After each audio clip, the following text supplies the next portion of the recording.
By working with electronics and textiles together, there's kind of a magic that is created. You are creating things that people don't expect to be together or work together, and there's this quality of surprise.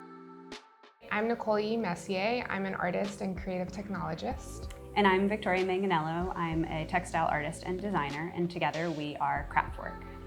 We are using techniques and materials that many people might assume are disconnected. We use things like yarn, thread, fabric, and we also use electronics and digital design tools and software to create objects. Textiles and technology have so many overlaps historically and contemporaneously.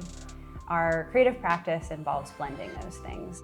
The National Communication Museum has been a great partner to work with. They have an archive of telecommunication technology, and they're reaching out to artists to create modern artwork around telecommunication.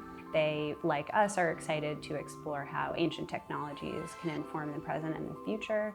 Victoria and I were really interested in creating woven speakers. We spend a lot of time thinking about what might happen if you take a hard metallic technology and make it soft. And so taking something like a speaker, which most people are familiar with as a small plastic component you might put in your ear or sits on your shelf, and turning it into something that's soft and flexible changes the experience of hearing sound. When you're making a soft speaker using a woven technique, it's best to use something called double weave, also known as double cloth.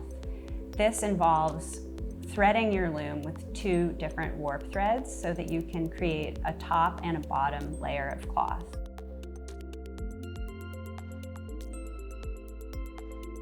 A speaker requires a coil, so while we're weaving with double cloth, we introduce a conductive thread that can go between the top and bottom layers of the cloth in a spiral.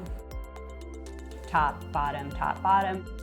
Once you have your speaker, you're going to hook it up to an amplifier that is connected to your phone that is playing the music. And in the pocket of your weaving, you are going to add a magnet.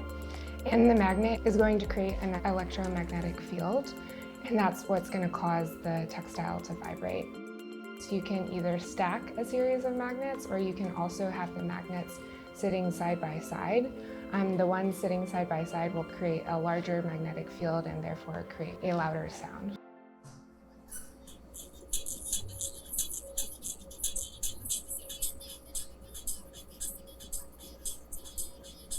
Victoria and I collaborate closely, and we work so well together because we both have a curiosity. We both bring a shared interest in the same topics, but with different skill sets. There's also this kind of myth in society that artists work alone, are never collaborating, or perhaps shouldn't be collaborating, and we share a motivation to debunk that myth because it's really more honest to recognize that art and design is made by many hands.